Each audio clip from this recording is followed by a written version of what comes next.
आदि निगोद मंझार बीत्यो एकेंद्रिय तंधार। इस जीव की दुर्दशा अनादिकाल से जो चल रही है, इस दुर्दशा का अंत करने का एक स्वर्णिम अवसर आज हमारे सामने विद्यमान है। अवसर अनेक बार आते हैं, लेकिन उन अवसरों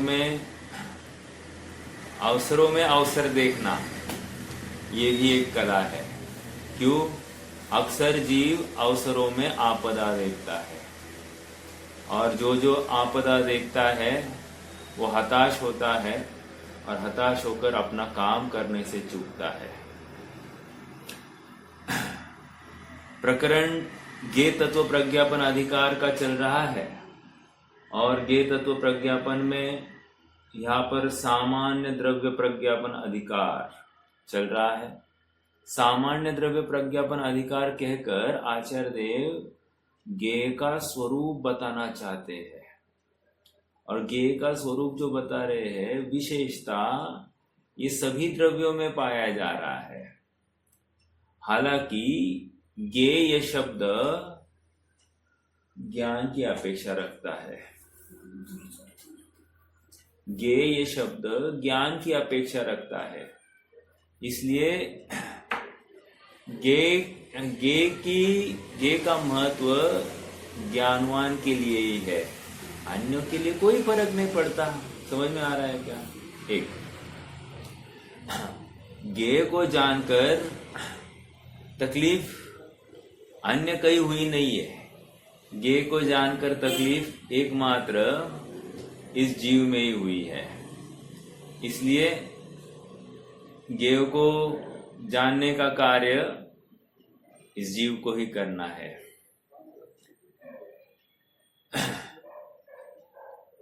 121 नंबर की गाथा में प्रकरण ये चल रहा है कि भाव कर्म ही इसके द्रव्य कर्म का कारण है। इसके दुख का कारण भाव कर्म ही है, अर्थात द्रव्य कर्म से कुछ भी नहीं हुआ है। गाथा तो ये कह रही कि कम्म मल संयुक्त जीव वो कषाय परिणाम को प्राप्त होता है, और कषाय परिणाम को प्राप्त होता जीव संसार में परिणमता है। इतनी सी गाथा है, बट उसका भाव द्रव्य कर्म की वजह से जीव भाव कर्म रूप परिणमित हुआ ये नहीं लेना है। जीव स्वयं अपने विकारी भावों से परिणमित हुआ है, द्रव्य कर्म ने नहीं कुछ किया। और सुनो, संसार भी ये शरीर देह आदि की प्राप्ति होना, संयोगों की प्राप्ति होना, ये संसार नहीं। संसार आत्मा से खिसक जाना, यही संसार है। महत्वपूर्ण बात। हाँ, कल ऐसे ही सहज बात हो रही थी, तो किसी को पूछा भाई यहाँ पर क्या हो गया, तो उन्होंने कहा कर्म के उदय से हो गया। यहाँ पर कह रहे इस ग्रंथ, देखो कर्म की अपेक्षा गलत नहीं है, भाव अपेक्षा लगाओ तो सही है, लेकिन प्रवचन सार की 121वीं गाथा की अपेक्षा यदि लगाएंगे हम, तो कह रहे यहाँ क्या हुआ? अरे ये अपनी चीज नहीं है तो क्या होना नहीं होना, ये अपनी बात कहाँ रखी। यहाँ जो कुछ हुआ है उसका ज्ञान हुआ, इतनी सी बात है, उसके ऊपर कुछ भी नहीं है। मतलब देखने वाले को भी ज्ञान और जानने वाले को भी, मैं दो बात कह रहा हूं, मतलब सामने जो देख रहा है उसको भी क्या हो रहा है? ज्ञान हो रहा है, और जिसको जो कुछ हुआ है उसको भी क्या हो रहा है? ज्ञान ही हो रहा है। क्योंकि शरीर और आत्मा पृथक है, ऐसा जिस समय माना जाए, दोनों में अत्यंता भाव है, ये जिस समय माना जाए, तो शरीर पर कुछ हुआ है, इसको लेकर प्रश्न ही कहाँ होता है कि यहाँ क्या हुआ। समझ में आ रहा है? और सहज ही भेद विज्ञान हो जाता है। अर्थात द्रव्य कर्म से भाव कर्म और भाव कर्म से द्रव्य कर्म, ये कहने के लिए होता है कि द्रव्य कर्म से युक्त जीव पाया जाता है। जैसे ही द्रव्य कर्म का उदय नौ कर्म के रूप में दिखाई देता है तो वहां पर जीव भाव कर्म कर लेता है। बट जीव ने जो भाव कर्म किए हैं उनका इन द्रव्य कर्म के साथ में कोई संबंध नहीं है। एक तो अत्यंता भाव, यदि आपसे कोई तर्क करे कि द्रव्य कर्म से ही भाव कर्म हुआ है तो आप उस तर्क का खंडन कैसे करोगे? पहला अपेक्षा तो मैंने ही दे दी कि दोनों में अत्यंता भाव है। अब दूसरी अपेक्षा आपको देनी है कि द्रव्य कर्म से भाव कर्म नहीं बनता है।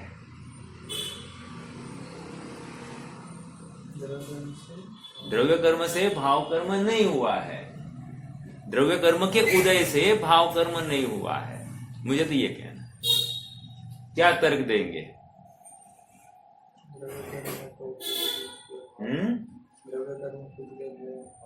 वो कह दिया अत्यंत अभाव है, लेकिन अत्यंत अभाव किसको समझता है?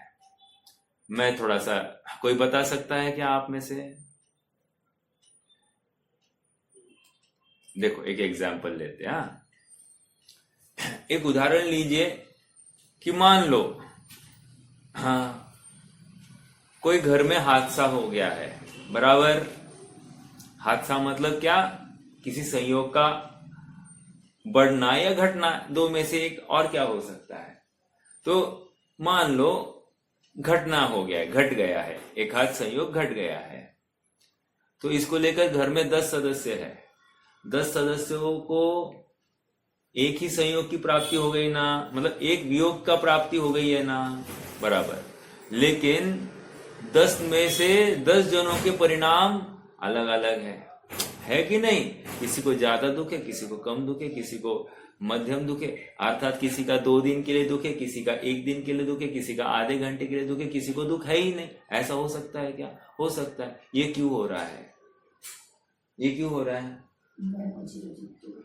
इससे नक्की हुआ कि वो संयोग का अभाव जो हुआ है, एक देश लेना, संयोग का अभाव जो हुआ है उसको लेकर अनेक जीवों के परिणाम अलग अलग है।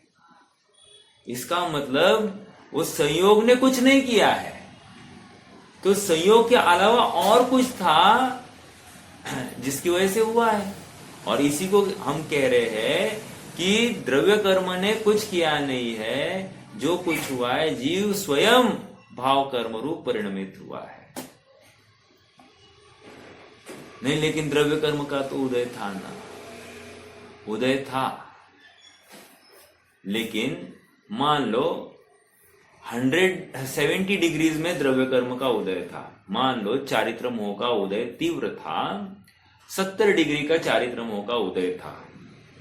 लेकिन जो बंद हुआ है, क्या ऐसा हो सकता है क्या कि 80 डिग्रीज का चारित्र मोह का बंद हो? ऐसा हो सकता है क्या? बिल्कुल हो सकता है। या ऐसा हो सकता है क्या 30 डिग्रीज का चारित्र मोह संबंधी भाव भासना हो? ऐसा हो सकता है। बंद में शब्द के ऊपर फिर से 80 डिग्री का द्रव्य कर्म का उदय है चारित्र मोह संबंधी, और यहाँ पर जीव को भाव कर्म जो हो रहा है वो 30, 40, 50 कुछ भी हो सकता है।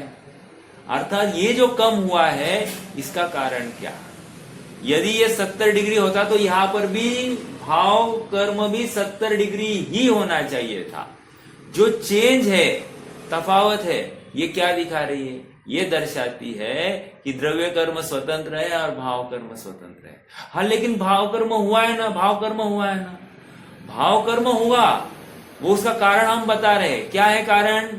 जीव से अपने स्वभाव से विमुख परिणाम, खिसका हुआ परिणाम, यही भाव कर्म का कारण है। खत्म। समझ में आ रहा है क्या? अब शिष्य का एक प्रश्न खड़ा हुआ है। कल तो काफी चर्चा हो गई, पर कल मतलब परसों, द्रव्य कर्म से भाव कर्म, भाव कर्म से द्रव्य कर्म, भाव कर्म, ये जो सिलसिला है, इसमें इतरेतर आश्रय दोष नहीं है, परस्पर आश्रय दोष नहीं है, अन्योन्य आश्रय दोष नहीं है। एक दूसरी बात, हाँ, ये द्रव्य कर्म भाव कर्म, द्रव्य कर्म भाव कर्म, ये जो श्रृंखला है, ये जो कड़ी है, इसका अभाव कब होगा? मतलब क्या है? और एक बात देखी थी हमने, क्या अनादि परंपरा में पहले द्रव्य कर्म या पहले भाव कर्म, ये प्रश्न ही नहीं रहता। ओके, ये भी एक बात हो गई थी। दूसरी बात, हाँ, जब तक भाव कर्म का अभाव नहीं होता तब तक द्रव्य कर्म पाया जाएगा, ये भी बात है।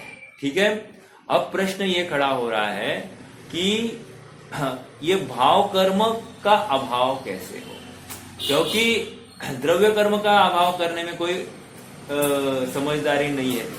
अनादिकाल से ये जीव यदि सुखी होने के नाम पर भी कर क्या रहा है? यही कर रहा है, वो द्रव्य कर्म के नाश के लिए पीछे पड़ा है। एक, वो संयोगों को हटाने या जुटाने के पीछे पड़ा है। दो, वो कभी भी अपने परिणामों को सुधारने के लिए प्रयासरत होता नहीं है।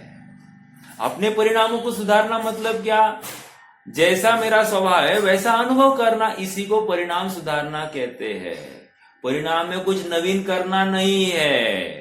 जैसा मेरा त्रिकाल स्वभाव है, जो अपरिवर्तनीय स्वभाव है, उस अपरिवर्तनीय स्वभाव के साथ में एक रूप होना, इसी को कह रहे हैं परिणामों को सुधारना। समझ में आ रहा है? ऐसा करने पर क्या होगा? ऐसा करने पर यह होगा कि स्वयं में जो द्रव्य कर्म का उदय था उसमें जीव ने कोई रिएक्ट किया नहीं, भाव कर्म ही हुआ नहीं, तो भाव कर्म को लेकर कोई नवीन द्रव्य कर्म की निर्मिति हुई ही नहीं। अब नवीन द्रव्य कर्म की निर्मिति हुई नहीं तो ये श्रृंखला टूटना चालू हो गई कि नहीं? चालू हो गई। हाँ, अब इसको लेकर नवीन बंध नहीं तो भविष्य में कोई उसका फल मिलने वाला नहीं है। जब फल ही मिलने वाला नहीं तो ऐसा अवसर आएगा क्या कि ये फल देने के लिए कुछ भी नहीं रहा है? ऐसा कुछ अवसर आएगा क्या? बिल्कुल आएगा। इसी अवस्था को हम मोक्ष कहते हैं। समझ में आ रहा है कि स्वयं वहां पर सामने द्रव्य कर्म ही नहीं है तो जीव भी उस समय में विकार से रहित हुआ ही पाया जाएगा। समझ में आ रहा है? हाँ, अब इसकी शुरुआत कैसे करनी? कह रहे इसकी शुरुआत ऐसी करनी, एक उदाहरण देता हूं, उदाहरण देने से थोड़ा सा और समझ में आएगी बात।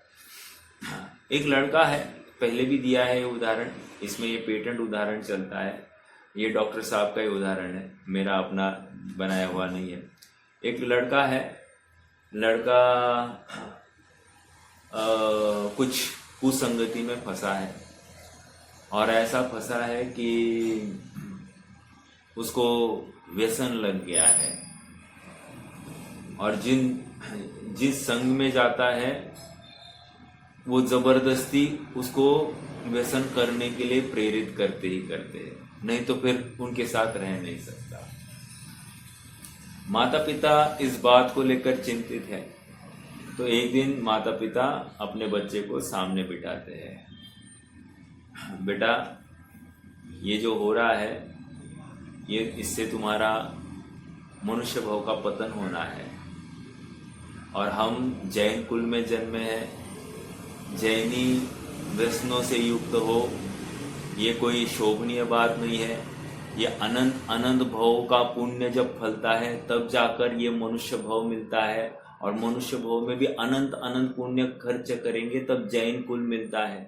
अब जैन कुल मिलने के बावजूद भी हम अजैनों जैसा व्यवहार करेंगे तो दोबारा हमारे सुखी होने के अवसर कहाँ खड़े होंगे? बच्चे के ऊपर पूर्व के थोड़े बहुत संस्कार है और भली होनहार है, इसलिए बच्चा कह रहा है कि पापा जी माता जी आपकी बात एकदम सही है, लेकिन क्या करूं, मेरे दोस्त आते मैं उनको मना नहीं कर सकता। तो पापा और माता कहते हैं एक काम करना, जिस दिन जब भी अभी तुम्हारे दोस्त तुम्हें आवाज देंगे तुम उनको रिएक्ट ही नहीं करना, अर्थात तुम खिड़की में झांक कर भी नहीं देखना। क्या कहा? खिड़की में झांक कर, मतलब उनको आता हूं ये तो कहने की बात ही नहीं, खिड़की में झांक कर ही नहीं देखना। तो क्या होगा, बच्चे आधा घंटा तुम्हें आवाज देते रहेंगे, आवाज देंगे और तुमने रिस्पॉन्ड किया नहीं है, ऐसा ये समझेंगे कि तुम हो ही नहीं, तो वे चले जाएंगे। तो अगले दिन नहीं आएंगे, अगले दिन आएंगे फिर से, लेकिन आज आधा घंटा नहीं रुकेंगे, अगले दिन आज 20 मिनट ही रुकेंगे, उसके अगले दिन 10 मिनट, उसके अगले दिन 5 मिनट, उसके अगले दिन 1 मिनट, उसके अगले दिन खाली आवाज देंगे, और उसके अगले दिन आवाज भी नहीं देंगे, मात्र घर की तरफ देख कर जाएंगे, और उसके आगे अपने घर की तरफ झांक कर भी नहीं देखेंगे, सीधा चले जाएंगे। तो इससे क्या होगा, तुम्हारा उनसे जो बंधन था, तुम्हें जो लग रहा था कि उनके बिना तुम सहज ही उनके बिना जी रहे हो, एक। दूसरी बात, उनके संग से तुम प्रभावित नहीं होगे, 2। और सहज ही तुम्हें ये विश्वास हो जाएगा कि उनकी वजह से तुम्हारा अस्तित्व नहीं है, तुम्हारा अस्तित्व तुम्हारी वजह से है। ये तो उदाहरण हो गया। उदाहरण अब यहाँ पर सिद्धांत में घटित करना है। सिद्धांत क्या है कि द्रव्य कर्म का उदय आया, उस समय जीव ने झांक लिया, हाँ द्रव्य कर्म का उदय, गाली, बंदूक निकालो, ये तुमने रिएक्ट किया। समझ में आ रहा है क्या? तुमने रिएक्ट करना ही अपराध है। यहाँ पर कह रहे हैं कि द्रव्य कर्म का उदय आया, गाली सुनाई भी दी, तो भी आत्मा में उसका ज्ञान करो। ज्ञान होने के बाद में ये नक्की करो कि वो गाली, मान लो गधा, कुत्ता, जो कुछ कही होगी, तुम तो गधे नहीं हो, तुम तो आत्मा हो।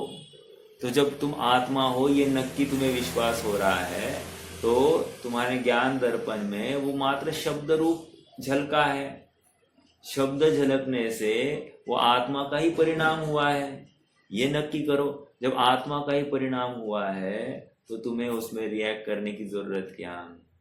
कभी कभी ऐसा लगता है कि हम आज सुनेंगे तो हमको बारंबार सुनना पड़ेगा। हो सकता है, ऐसा हो सकता है। देखो, स्कूल में, कॉलेजेस में भी ऐसा होता है कि एक बार कोई सामने वाला अपने को चिढ़ाने लग जाए ना, तो उसको आदत पड़ती है, वो और उकसाता है अपने को, और चिढ़ाता है। लेकिन चिढ़ाने दो, तुम प्रभावित नहीं होना। एक दिन ऐसा स्वयं में आ जाएगा कि वो तुम्हें उसका कुछ फर्क पड़ नहीं रहा है, ये जानकर वो अपना ध्यान तुम्हारी तरफ से हटा देगा। ये होगा, लेकिन तुम्हें क्या करना है? तुम्हें प्रभावित होना नहीं है। प्रभावित होना नहीं मतलब क्या?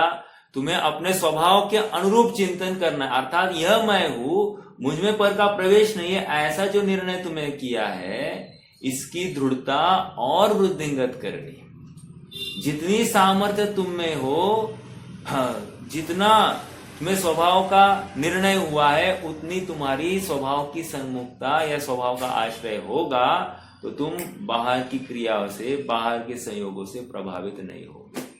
और जैसे ही तुम्हारा प्रभाव स्वभाव की तरफ ही झुकाव होगा, तो अपने आप तुम्हें नवीन बंध भी नहीं होगा तो घटते हुए अनुपात में होगा। अब जो घटते हुए अनुपात में होगा, वो यूजुअली सातानुकारी ही होगा, अनुकूलता प्रदान करते होगा। अर्थात भविष्य में जब भी उदय में आएगा, या तो तुम उसमें तत्व निर्णय की तीव्रता ही करते होंगे, या अनुकूल संयोगों में तुम्हारे लिए कषाय की कमी ही होगी। समझ में आ रहा है क्या? तो ये दोनों अपेक्षा तुम्हारे लिए हितकारी होगी।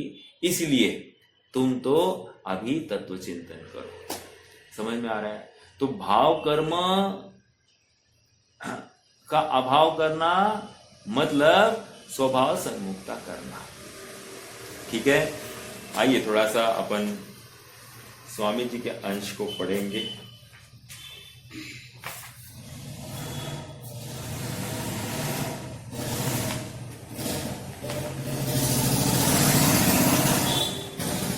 हम कहाँ रुके थे वैसे?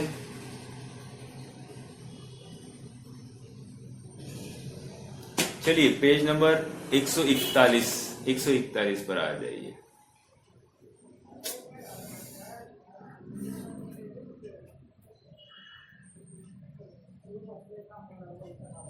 देखिए,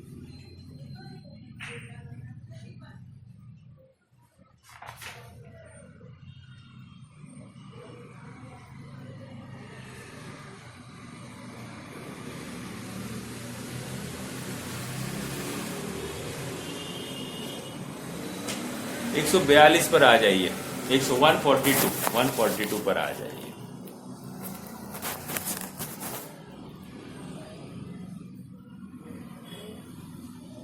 एक मिनट।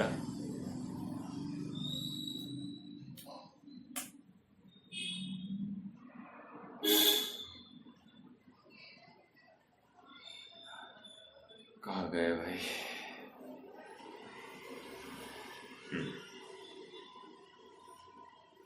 142 एकदम लास्ट पैराग्राफ नीचे।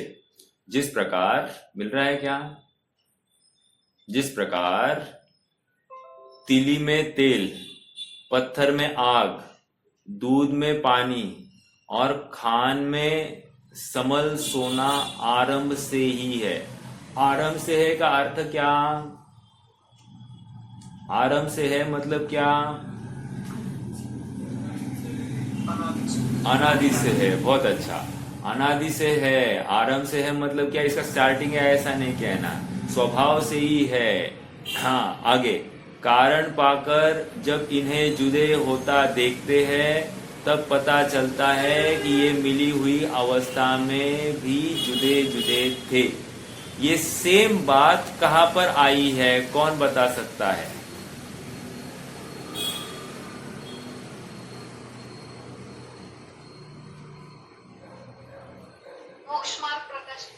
हाँ, जुदे थे तो जुदे हुए। समझ में आ रहा है क्या? उसी प्रकार पौद्गलिक द्रव्य कर्मों से जीव का एक क्षेत्रावगाह संबंध अनादि से ही है। भेद ज्ञान पूर्वक शिव साधन करने से ये जुदे जुदे होते हैं। इस प्रकार उनका संयोग निर्बाध सिद्ध होता है। आ गया क्या? उनका संयोग निर्बाध सिद्ध होता है। निर्बाध मतलब क्या? बाधा रहित, अर्थात ये संयोग बाधा नहीं उत्पन्न करता। कब? भेद विज्ञान पूर्वक शिव साधन करते हैं। भेद विज्ञान एक और शिव साधन। भेद विज्ञान करने के लिए क्या करना था? ज्ञान दर्पण में झलका है, इतना ही जानना था। ज्ञान ने मात्र जाना है, मुझ में प्रवेश हुआ नहीं है। प्रवेश हुआ नहीं है तो क्या हो गया? ये मुझे प्रभावित करने के लिए समर्थ ही नहीं है। समझ में आया? तो भेद विज्ञान हो गया। अब भेद विज्ञान कर दिया, उसके बाद में क्या? शिव साधन करना। एक्चुअली उसके बाद में नहीं, ये उसके साथ साथ होगा, क्योंकि जिसको स्वभाव की वो इंटेंसिटी बढ़ेगी, रुचि बढ़ेगी, वो अपने आप पर पदार्थ से छूटता ही जाएगा। ऐसा हो ही नहीं सकता कि पर पदार्थ से भी जुड़ा है और स्वभाव से भी जुड़ा है, ऐसा नहीं होगा। ठीक है?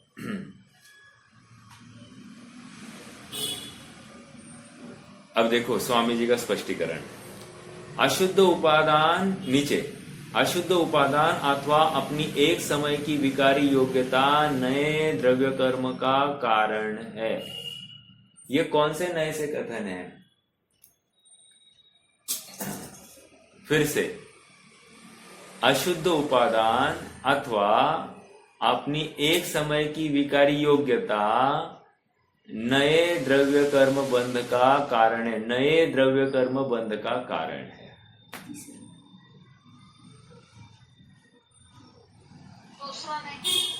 यस, बहुत अच्छा। द्रव्य कर्म के बंध का कारण ये दूसरा नहीं। अब देखो, अशुद्ध उपादान द्रव्य कर्म का कारण है, तो अशुद्ध उपादान कौन से नए से कह रहे हैं?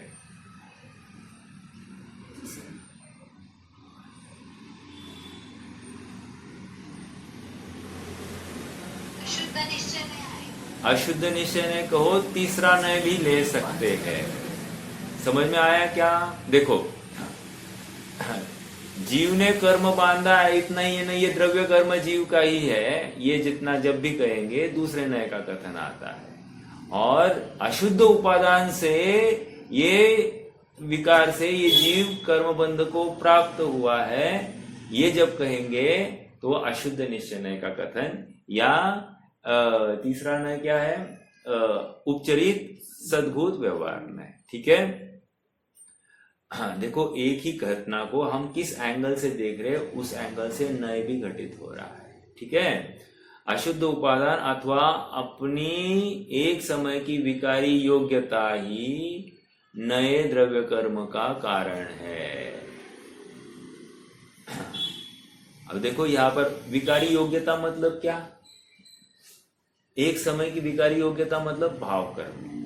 ठीक है। भाव कर्म नए द्रव्य कर्म का कारण है। ये कारण कौन सा कारण है बोलो?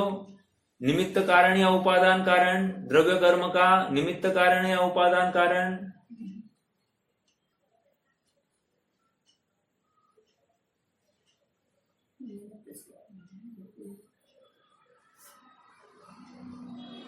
फिर से पढ़ो। देखो, अशुद्ध उपादान अथवा एक समय की विकारी योग्यता नए द्रव्य कर्म बंध का कारण है। ये कारण कौन सा है? निमित्त है। हाँ, निमित्त है। समझ में आ रहा है क्या? शब्दों के ऊपर गौर करना। अब अशुद्ध उपादान का निमित्त आ गया नीचे। अशुद्ध, अरे आंसर नीचे ही था। अब अशुद्ध उपादान का निमित्त कौन है, यह बताते हैं। पुराना द्रव्य कर्म अशुद्धता का निमित्त है। देखो, निमित्त बता रहे हैं, पर निमित्त क्या होता है? अकिंचित कर होता है। निमित्त ने कुछ नहीं किया है, निमित्त मात्र हाजिर है, हाजिर। ठीक है। स्वयं ज्ञाता दृष्टा स्वभाव को भूलता है और संयोग का आश्रय करके राग द्वेष करता है, तो पुराना द्रव्य कर्म हेतु है, अर्थात निमित्त है। ऐसा कहा जाता है, लेकिन माना नहीं जाता। समझ में आ रहा है क्या? कहो पर मानो मत।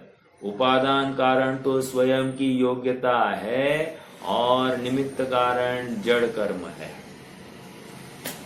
निमित्त उपादान घटित किया है यहां पर, निमित्त जड़ कर्म और योग्यता ये अपना भाव कर्म। एक प्रश्न आप सबसे, ये जड़ कर्म जो निमित्त बता रहे हैं, ये अंतरंग निमित्त है या बहिरंग निमित्त है?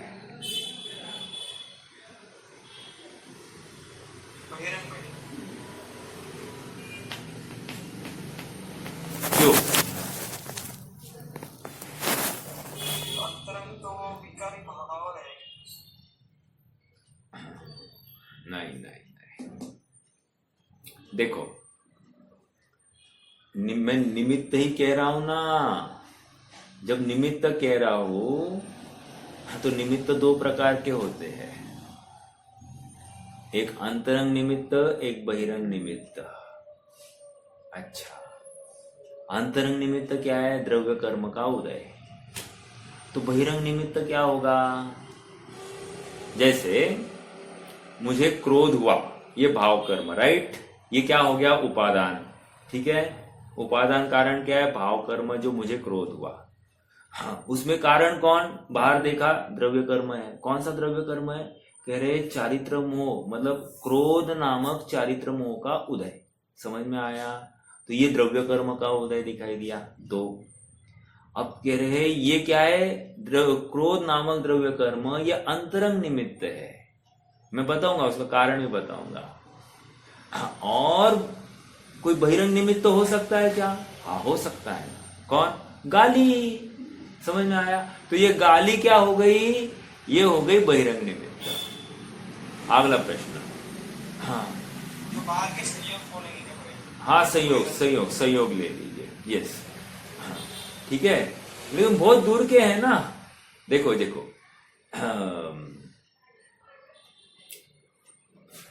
दूसरा प्रश्न। मैं कुछ तो प्रश्न भूल गया। ठीक है।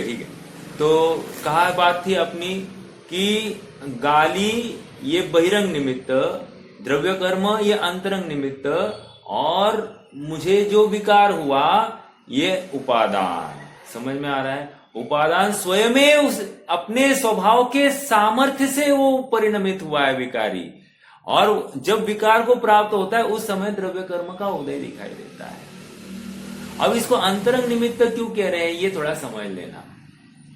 अंतरंग निमित्त इसलिए कह रहे हैं क्योंकि इसकी व्याप्ति घटित होती है। मतलब क्या? जब जहां जहां विकार, वहां वहां द्रव्य कर्म का उदय दिखाई दे रहा है। जहां द्रव्य कर्म का उदय नहीं है वहां वहां विकार भी नहीं दिखाई दे रहा ना। समझ में आया क्या?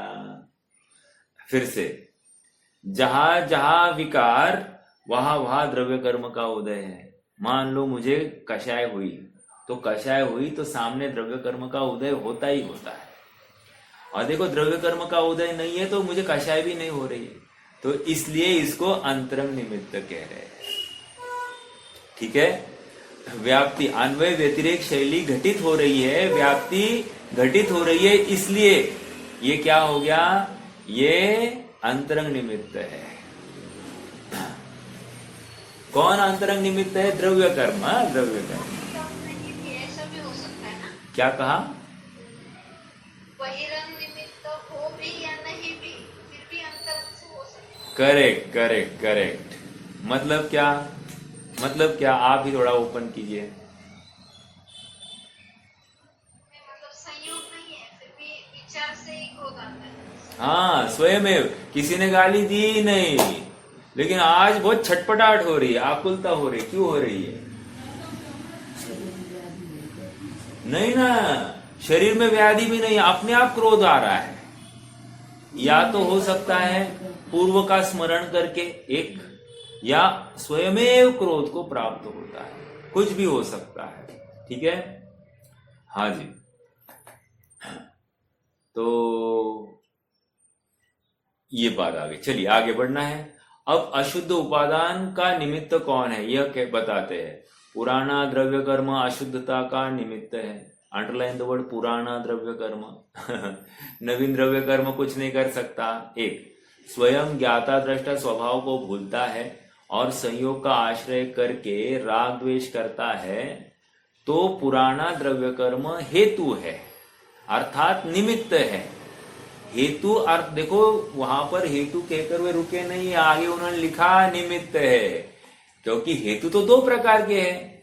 एक स्वाभाविक मतलब उपादान हेतु, और एक निमित्त रूप हेतु। तो यहाँ पर निमित्त है, ऐसा कहा है। उपादान कारण तो स्वयं की योग्यता है और निमित्त कारण जड़ कर्म है। देखो यहाँ और एक योग्यता का अर्थ कौन बताएगा मुझे? ये देखो शब्दों में बहुत, ये सब अपनी पढ़ाई हुई है, मैं इसलिए प्रश्न कर रहा हूं। अपन ने उपादान निमित्त किया है कि नहीं? तो उपादान निमित्त में या योग्यता आ गई। योग्यता का अर्थ क्या लिया गया है, कौन बताएगा?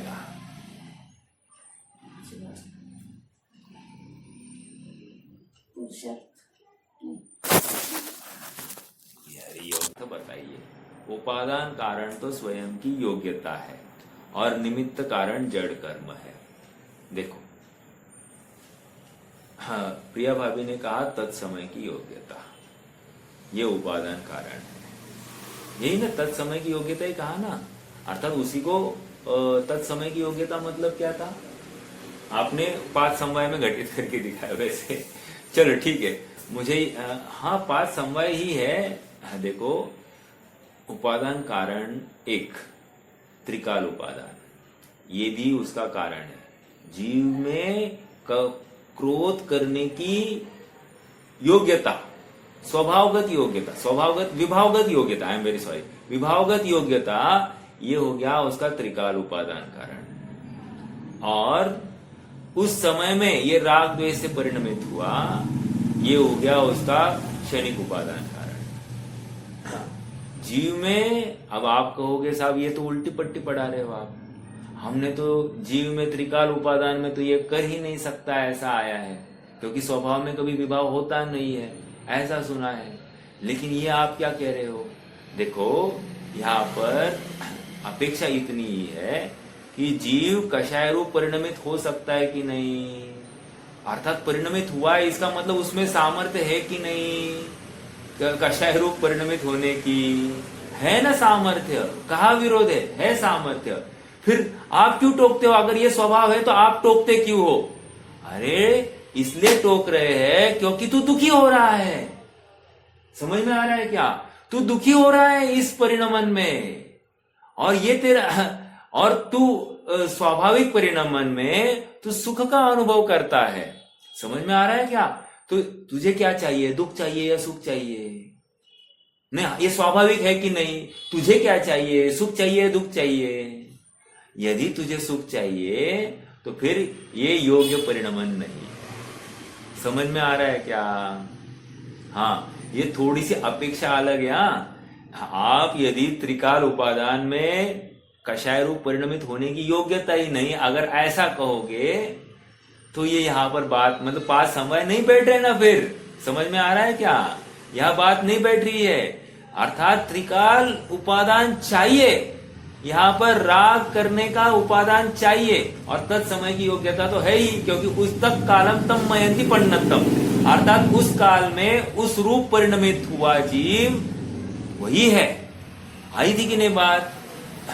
यदि जीव उस रूप परिणमित नहीं हुआ तो वो जीव का सामर्थ्य नहीं होता, स्वभाव नहीं होता, तो उस समय में उस रूप परिणमित होता ही नहीं। चूंकि जीव उस विकार रूप परिणमित हुआ है तो जीव का वो स्वभाव है या सामर्थ्य है, और वो सामर्थ्य अनादि से पड़ा है। आज मैं विकार को प्राप्त हो जाऊं, ऐसा सामर्थ्य कब से पड़ा है? अनादि से पड़ा है कि नहीं है? अगर नहीं पड़ा होता तो आज मैं विकार को प्राप्त होता नहीं। समझ में आ रहा है क्या? तर्क समझना।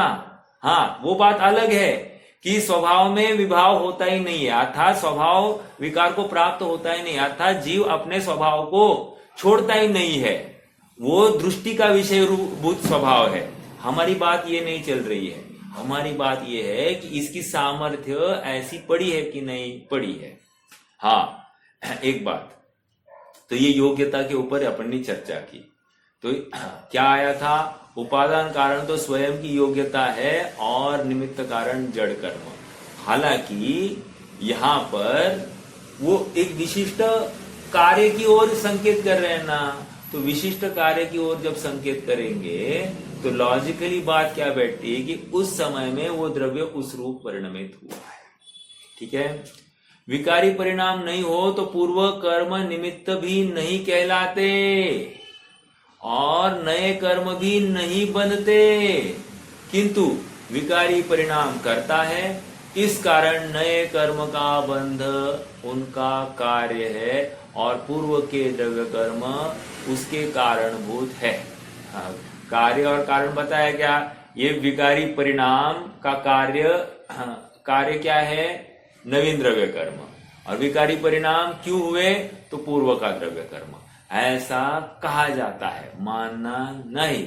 और लॉजिकली या सत्यार्थ रूप से हम स्वयं को संस्कारित करना है तो कर्म का उदय कहना ये अपराध ही है। समझ में आया? समझ में आया? मान लो अपने हाथ में चोट आ गई, क्या है? हम कहते कि नहीं मेरा नसीब ही खराब है। अभी कल परसों है ना, श्रेयांश की मम्मी ना भविष्य पढ़ रही थी, भविष्य पढ़ रहे थे। देखो देखो कैसा प्रभावित होता है जीव। भविष्य पढ़ रहे थे, वो पेपर में आता है संस्कार पढ़ा है, ये हफ्ता आपके लिए अच्छा नहीं। देखो इतना ही पढ़ा, ये हफ्ता आपके लिए अच्छा नहीं। अब जीव ने क्या मान लिया? देखो एनालिसिस करना सीखेंगे। जीव ने क्या माना? कुछ तो होने वाला है, कुछ तो होने वाला है। मतलब क्या? इसने अपने को कर्म सापेक्ष माना कि नहीं? कर्म से मतलब संयोग से सुखी या दुखी माना कि नहीं माना? जबकि अब यहाँ प्रवचन सार की भाषा क्या है? प्रवचन सार की भाषा ये है कि तू पर से प्रभावित होता ही नहीं है, अर्थात संयोग लाख विपरीत हो। विपरीत कहने की अपेक्षा है, अनुकूल या प्रतिकूल नाम की कोई चीज है ही नहीं संयोगों में। ये तो हमारी दृष्टि के अपेक्षा हाँ, वो इष्ट अनिष्ट के भेद पड़ते हैं। देखो, जो भोजन कर रहा है अत्यंत खेद बुद्धि से भोजन कर रहा है, उसको भोजन में इष्ट अनिष्ट की कल्पना है क्या? जिसको मात्र गड्ढा भरना है उसको भोजन में इष्ट अनिष्ट बुद्धि है क्या? यदि इष्ट अनिष्ट बुद्धि हो तो वो गड्ढा नहीं भर रहा है, वो रसना का पोषण कर रहा है। समझ में आया? और यदि इष्ट अनिष्ट बुद्धि नहीं है तो उसकी स्वभाव की रुचि तीव्र है। आप पकड़ रहे हैं मेरी बात को? ऐसे ही यहां पर है, कह रहे हैं कर्म का उदय आया है, कर्म का उदय है तो उसमें इष्ट अनिष्ट की कल्पना आई। मतलब क्या? तुम्हारी कर्मों के साथ लड़ाई करने की तैयारी चल रही है, लेकिन तुम्हें कर्मों के साथ लड़ना ही नहीं है, तुम्हें अपना स्वभाव जैसा है वैसा अनुभवना है। समझ में आ रहा है क्या? प्रयास जो जहां पर चल रहा है वो गलत जगह पर प्रयास हो रहा है। हाँ, आज स्टार्टिंग में कहा कि नहीं, दो ही बातें कर रहा है, एक तो संयोगों को हटाना चाह रहा है या जुटाना चाह रहा है, या फिर कर्मों का नाश करना चाहता है, लेकिन मेरे निज स्वभाव का अनुभवन करना नहीं चाह रहा है। एक और इसकी वजह से क्या है? इसकी वजह से अपना अपराध की जिम्मेदारी स्वयं नहीं ले रहा है। क्या करे? कर्म का उदय है, क्या करे? क्या करे? नालायक बच्चे है, क्या करे? बाजू वाले बराबर नहीं है, क्या करे? सामने वाले ने आकर ठोकर दी, क्या करे? मतलब हर जगह पर ये अपनी गलती देखता ही नहीं है, अपने विकारी परिणाम हुए ये देखता नहीं है, स्वयं महंत बना रहना चाहता है। अपने को विकार हुआ इसका उसे दुख ही नहीं है, अपन स्वभाव रूप परिणमित नहीं हुए इसका इसे खेद ही नहीं है, और ये सबसे बड़ा अपराध है। आचार्य देव कहां अपनी दृष्टि ले जा रहे? आप समझ रहे क्या? ज्ञेय तत्व प्रज्ञापन अधिकार हो हम ज्ञेयों को कैसे देखते हैं और आचार्य देव हमको कैसे ज्ञेयों को देखना चाहिए ये समझा रहे हैं। देखो, गाथा से क्या भाव निकल रहा है मालूम नहीं, लेकिन ये सारा चिंतन ना हम स्वयं के लिए चल रहा है। ये भाव करके अपन इस बात को सुनेंगे। इस भाव को मैं भी कह रहा हूं, मैं आपके लिए नहीं कह रहा हूं। ये सब सारी बातें मैं अपने लिए कर रहा हूं। आप ये जो सुन रहे हैं ना, हाँ, सुनने के लिए नहीं सुन रहे हैं, इससे मुझे स्वभाव का अनुभवन करना है, इस बुद्धिपूर्वक हमको नक्की करना है। अर्थात ये मैं सुन रहा हूं तो समझ में आ रहा है ऐसा नहीं। क्या कहा? ये सुन रहा हूं तो समझ में आ रहा है ऐसा नहीं, मुझ में समझ है और उस समझ के बल पर मैं समझ रहा हूं। समझ में आया क्या? फिर से समझ में आया क्या? तो मुझ में समझ है, वो समझ को ही हम ज्ञान कह रहे हैं। ओके, और उस समझ के बल पर ही मैं समझता हूं, बाहर से कोई समझा रहा है इसलिए समझ नहीं रहा हूं। ये जिस समय में ये जानेगा तो उस समय में उसको ये बात इष्ट अनिष्ट नहीं भाषित होगी। अरे अच्छी, बहुत अच्छी लगी, बहुत अच्छी लगी। ये अच्छी लगना अर्थात तुमने सुना इसलिए अच्छी लगी, और सचमुच तुम्हें जो अच्छा लगा है ना वो स्वभाव अच्छा लगा है, बात अच्छी नहीं लगी है। अपना ज्ञान स्वभाव तुम्हें अच्छा लगा है। जब ज्ञान स्वभाव सुनने में ही वो अच्छा लग सकता है तो वैसा ही अनुभवन करने पर कितनी अच्छाई होगी आप ही नक्की करना। इसलिए संयोग मुझे सुखी करते हैं, दुखी करते हैं। निद्रा आई है इसलिए नींद ही नहीं उड़ रही है, या निद्रा आई है इसलिए मैं सो रहा हूं। ये क्या है? कर्म सापेक्ष चर्चा चल रही है। हम यहां पर कह रहे तू स्वयं सोने का भाव करता है, उस समय में द्रव्य कर्म वहां पर खड़ा है। समझ में आ रहा है क्या? बहुत जबरदस्त तत्व है। तर्क इतने अच्छे हैं, ये इतना सा तर्क अगर हम अपने जीवन में उतार लेना, आप समझ लीजिए अपना काम हो गया है, 100% हो गया है। ये हल्का वचन नहीं है, ये गाथा अर्थात भेद विज्ञान की गाथा है। ये गाथा साक्षात मोक्ष को प्रदान करने वाली गाथा है। हाँ, हमको क्या है, हाँ, एक समय सार बैठा है अपने माथे में, और भेद विज्ञान बैठा है। लेकिन उस भेद विज्ञान तक पहुंचने के लिए जो आधारभूत है वो ये ज्ञेय तत्व प्रज्ञापन अधिकार है। ज्ञेय तत्व प्रज्ञापन अधिकार नहीं हो तो हम उस गंतव्य तक पहुंच ही नहीं पाएंगे। और सुनिए, ज्ञेय तत्व प्रज्ञापन के आधार से क्या बनाया गया? जैन सिद्धांत प्रवेशिका।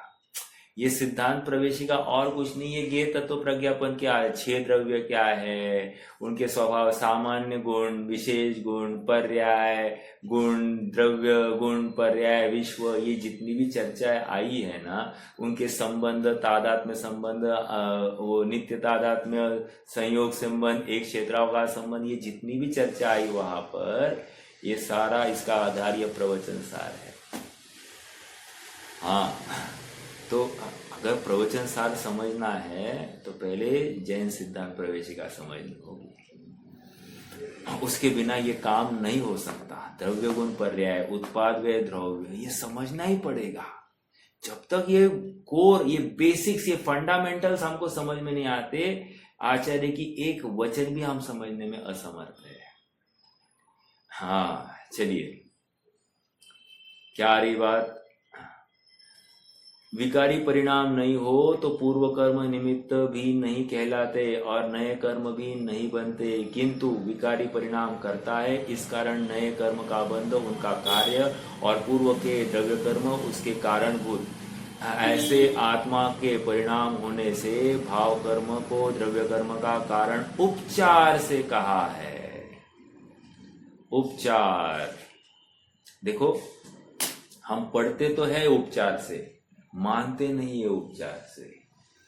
समझ में आ रहा है क्या? हम कहते तो है उपचार से, मानते नहीं है उपचार से। इसके लिए क्या करना? मैं ये कहते कहते रुक गया। इसके लिए क्या करना? जब भी कोई संयोग हो जाए ना, तो संयोग में डायरेक्ट आत्मदृष्टि कर देना। आत्मदृष्टि करना मतलब क्या? ज्ञान दर्पण पर झलकाया ऐसा नक्की करना। ज्ञान दर्पण पर झलकने के बाद में मैं जान रहा हूं इसने मुझ में प्रवेश किया नहीं, ये नक्की कर देना। जैसे ही ये नक्की कर देता है, बाकी जितनी भी आकुलता है सब खत्म हो जाती है। ये अभ्यास है, अभ्यास। और ये निरंतर करने की बातें है। मतलब एक समय के लिए मैंने कह दिया, आपने सुन दिया, या फिर मैं भी स्वयं के लिए एक समय के लिए ये चिंतन करूं, अगले समय के लिए छोड़ दूं, ये नहीं चलेगा। ये निरंतर जो जो अभ्यास करेगा इसका, उसको उसका वैसा फल मिलेगा। जो नहीं करेगा उसको फल नहीं मिलेगा। समझ में आ रहा है क्या? हो सकता है कि चारित्रमोह जनित अविवेक अर्थात पुरुषार्थहीनता पाई जाए, लेकिन श्रद्धान के स्तर पर ये नक्की करना ही पड़ेगा। समझ में आ रहा है क्या? निरंतर। और सुनो, अपना अपराध हो रहा है ना, तो अपराध हो रहा है ये मानो, अर्थात मैं स्वभाव को प्राप्त नहीं हो रहा हूं तो ये अपराध है, ये मानना पड़ेगा। नहीं मानेंगे तो हम अपराध को सुधार ही नहीं पाएंगे। मुझे रोग हुआ है ये स्वीकार नहीं करेंगे तो रोग का उपाय, उसके अभाव का उपाय करेंगे क्या? नहीं करेंगे। अपने को भूख लगी है ये मालूम ही नहीं है, समझ में नहीं आ रहा है, तो भूख के अभाव का उपाय किया जाएगा क्या? नहीं किया जाएगा। समझ में आया? आगे देखो, द्रव्य कर्म से भाव कर्म और भाव कर्म से द्रव्य कर्म ऐसा मानने पर, अर्थात द्रव्य कर्म का भाव कर्मों के आश्रय से और भाव कर्मों का द्रव्य कर्म के आश्रय से होने मानने पर इतरेतर आश्रय दोष आ सकता था, किंतु यहाँ वह दोष नहीं है, क्योंकि यहाँ जिन द्रव्य कर्मों के उदय से भाव कर्म हुए और भाव कर्म के उदय से बनने वाले द्रव्य कर्म वे नहीं है, अपितु नए है। अतः यह मान्यता पूर्णता निर्दोष है। ओके, आज अपन गाथा 122 को प्रारंभ करेंगे और फिर इसके भाव को अगली बार कल पढ़ेंगे। ठीक है? देखो, विगत गाथा में द्रव्य कर्म, पेज नंबर 145। विगत गाथा में द्रव्य कर्म से भाव कर्म और भाव कर्म से द्रव्य कर्म किस प्रकार होते हैं यह स्पष्ट करने पर, अब इस गाथा में यह स्पष्ट करते हैं कि आत्मा कथनचित भाव कर्म का कर्ता तो है, पर द्रव्य कर्म का कर्ता कदापि नहीं है। देखो आचार्य देव जानबूझ के फिर से ये गाथा को यहाँ पर लिख रहे हैं। क्यों? क्योंकि उनको मालूम है ये जब भी द्रव्य कर्म क्यों हुआ, इसका अनादि संबंध है, और किसने बांधा? तो जीव ने बांधा। ऐसा जो कहा जा रहा है ना, ये व्यवहार से कहा जा रहा है। लेकिन अब ये क्या कहेंगे, ये क्या मानता है कि मैंने ही सर्वथा इस कर्म को बांधा, सर्वथा ये कर्म मेरे ही है, ऐसा मान लेता है। अर्थात स्वामी संबंध स्थापित करता है।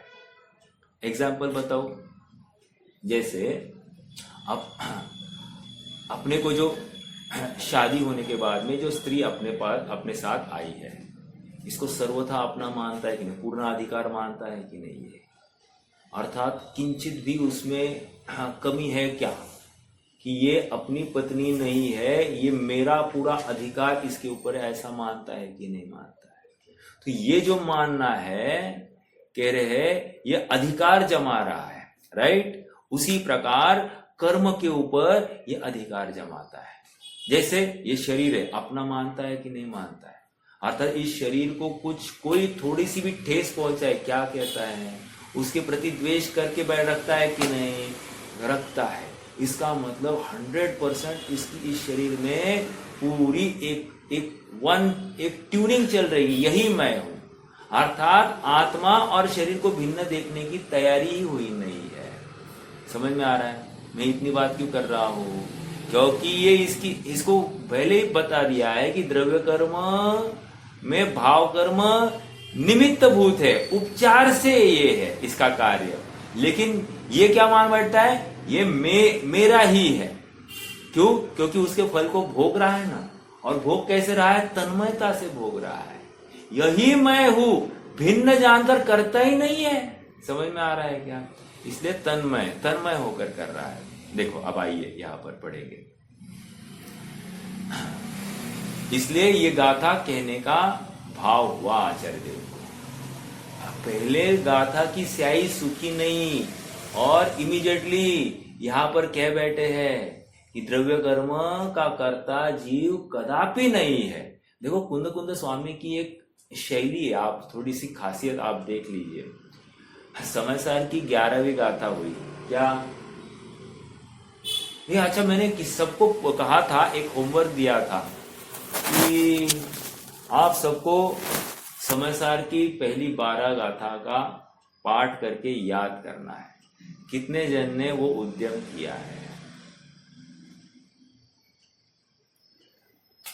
पता नहीं था भैया। अरे आप बड़े अपराधी हो, पता नहीं था तो बड़े अपराधी है। कारण क्या बोलूं? होमवर्क पता करना ही अपनी जिम्मेदारी है। स्कूल में जाते हैं तो अपन 2-4 दिन छुट्टी मारते तो क्या करते हैं? होमवर्क करते नहीं है क्या? टीचर छोड़ देता है क्या वहां पर?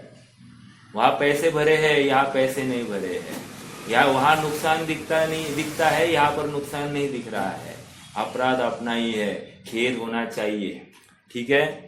देखो नहीं किया है तो करना जरूरी है, क्योंकि ये अपनी कंठ की विद्या अंत में काम आने वाली। वो पैसा काम नहीं आएगा, ये कंठ की विद्या याद आने वाली है। ठीक है? और हमारा साक्षात भेद विज्ञान का कारण है वो, तो उसके लिए उसको भूलना नहीं। पैसा का बंटवा भूल जाए तो चलेगा, लेकिन इस विद्या को भूलना नहीं। हाँ जी, देखो ये है 11वीं गाथा में क्या कहा? 11वीं गाथा, अरे चल रहा है ना, रुको ना बाबा, क्या है, क्या तकलीफ है? 11वीं गाथा में ये कहा कि व्यवहार अभूतार्थ है और निश्चय भूतार्थ है, और निश्चय सिदा पुना जीवो पावंती निर्वाण, अर्थात जीव निर्वाण को प्राप्त होता है। निश्चय को प्राप्त हुआ जीव ही निर्वाण को प्राप्त होता है। ये कह दिया, व्यवहार को अभूतार्थ कह दिया।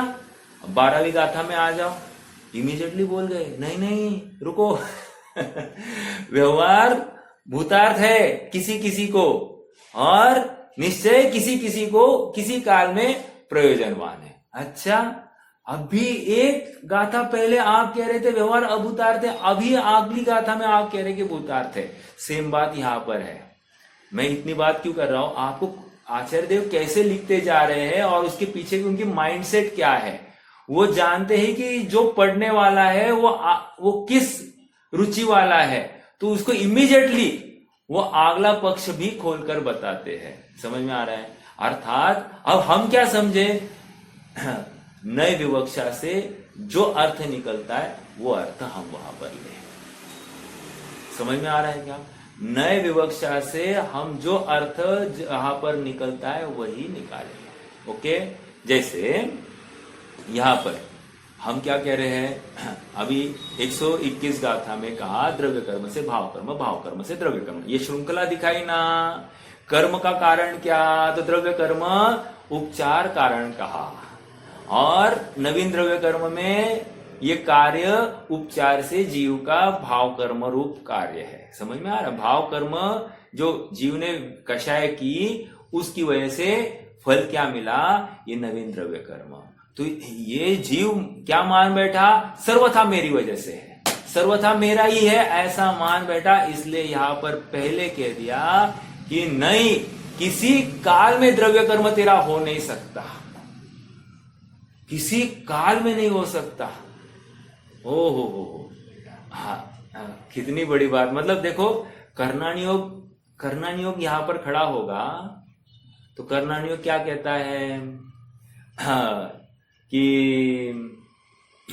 पुरुष वेद चाहिए, और क्या चाहिए, कौन सा संघनन, वज्र ऋषभ नाराज संघनन ही चाहिए, जागरूक अवस्था ही चाहिए, हाँ, अमुक इतनी आयु ही चाहिए, अर्थात अर्ध पुद्गल परावर्तन के अंदर का जीव ही चाहिए। ये सब कह रहा है कि नहीं करना ही हो, लेकिन यहां पर कह रहे हैं ये सब की जरूरत नहीं है, इन सब की जरूरत नहीं है, जीव का इनके साथ में कोई भी संबंध नहीं है। समझ में आ रहा है क्या? क्यों? क्योंकि द्रव्य कर्म ये पौद्गलिक है, और भाव कर्म जो जीव कर रहा है ये टोटली जीव का अपना अपराध है, अर्थात जीव का अपना स्वतंत्र परिणाम है, जीव स्वयं उस कार्य रूप परिणमित हुआ है। अब देखो, अंडरलाइन बात यहां पर और एक है कि समय सार में जीव विकार को ही प्राप्त नहीं हुआ, ये टोन है। हालांकि समय सार में भी काफी जगह पर जीव उस परिणाम का करता है, ऐसी बात आई है। कहाँ आई है? होमवर्क दू या मैं बता दू? दे ही देता हूं, बता ही देता हूं। हाँ, 100, 101, 102 नंबर की गाथा कि हाँ, वो घट का कर्ता कुम्हार ही है। कैसे? उसका योग और उपयोग घट का करता है। समझ में आ रहा है क्या? योग और उपयोग के कारण वो घट हो गया है। योग और उपयोग क्या है? योग मतलब वो हाथ जो हिल रहे हैं ना, हाथ नहीं देखना, जीव का अपना योग देखना। ओके, और दूसरा उपयोग मतलब क्या? वो घड़ा बनाने का ज्ञान, वो भी कुम्हार का है, अर्थात कुम्हार उस घड़े का कर्ता इस अपेक्षा से बताया गया है। अर्थात वहां पर निमित्त के रूप में कुम्हार करता है ऐसा बताया गया है। सेम बात यहां पर है। समझ में आया क्या? अर्थात योग और उपयोग कहकर विकारी भावों का कर्ता जीव वो कुम्हार स्वयं है ऐसा वहां पर भी कहा, और यहां पर भी हमको ये बता रहे हैं कि भाव कर्म का कर्ता जीव ही है।